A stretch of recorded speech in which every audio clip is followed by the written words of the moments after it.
Hi, back again. So now I want to talk about the content.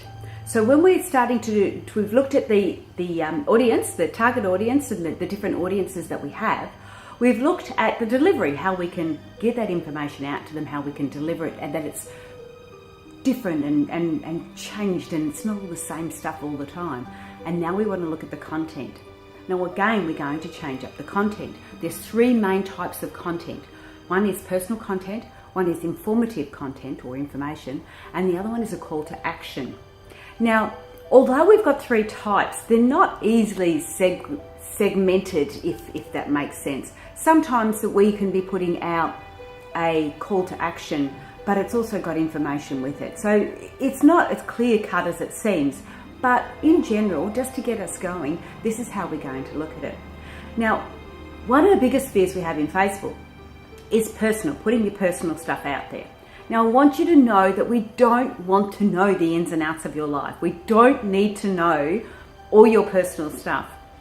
Personal can mean things like going to a function that is of a business nature or is connected to your business. So, for example, if you're an author and you were going to a writer's meeting or a writer's luncheon, then you could put that up there, because that's, although personal, it's still related to your business. Any of the networking functions you go to that you need to go to, any of the webinars that you may do, things like that are all of a personal nature. And then just add a little bit of stuff that isn't too detailed, because we don't want you being stalked or anything like that. So we don't put too much details in, but it doesn't hurt to sort of go, I was at this restaurant, link into a restaurant if you were there, or, I loved, even when you get home, I've often done, I had a great day today in the Bunya Mountains. So you're letting people know that, okay, she likes being outdoors, she likes going walking, or, so we start to connect with people on a different level. So as an author, if you were going to different functions, like, what was the one that Sam went to recently? Anyway, Sam knows which one I mean, and he put all the images up on that. So they're the sort of things that are personal, because you're there and you've enjoyed it, but they're also related to not only your target audience, but the wider community as well. So those things are important. If you go to fundraising events, if you go to cancer events, if you go to anything like that, it is allowing people to see you behind the scenes without knowing too much about you. You don't need to put pictures up of your children. You don't need to put pictures up of your family. You don't need to do any of that, because that's not what that's about. It's got to be related to business to a certain degree. And because you're related to business on a personal level, you need to have that forward as well. So don't be concerned about your personal stuff. I know a lot of people were very, very concerned when I said you have to put personal posts up. Don't be concerned. It is really not that hard. I put a post up yesterday about my videoing. So that was a personal post, because I was doing that, but it was related to the Personal Growth Expo. So it all comes into play. Okay?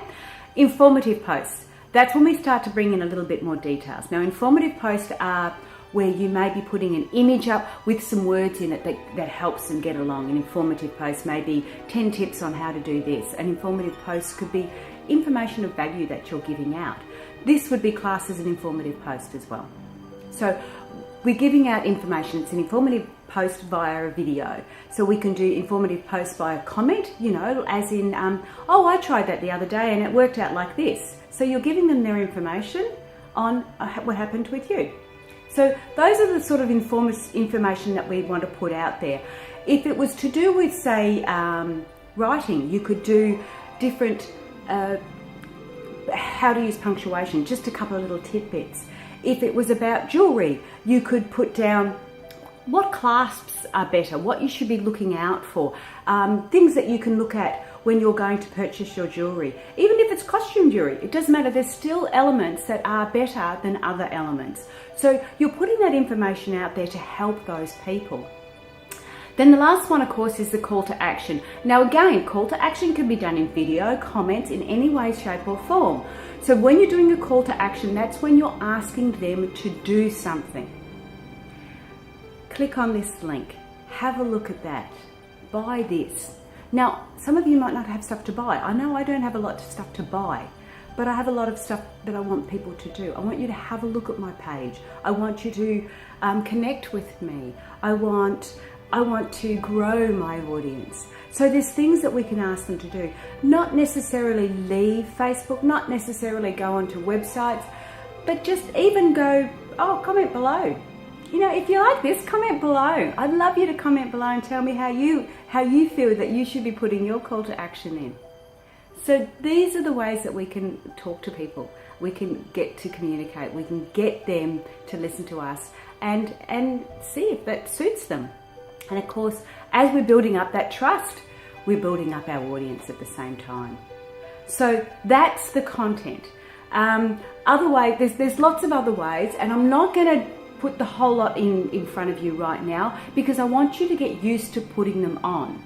And as we go through the 3 weeks challenge, we bring in more and more stuff. So I'm picking up information all the time from people I know and from other people that do marketing and Facebook, and you're picking it up all the time. So the thing is with Facebook, with any of this marketing, you never ever learn it all. So don't even think you will, because as soon as you know one bit, something else will change, Facebook will upgrade, and it all changes again. So don't be concerned that you don't know it all. Just get used to doing it. Just get used to doing it. And the way I learned, as I said, I learned the hard way. I learned by getting responses from people. I learned by working it all out and talking to other people. So no, I'm not an expert. Fee's an expert, I'm not an expert. But I know how it feels, and I know what it's like to put yourself out there. And I know what it's like to stand in front of one of these things, in front of a camera. So don't be afraid. This is your safe space. We want you to post up some stuff, and let's see how we go. So all the best, and we'll talk to you soon.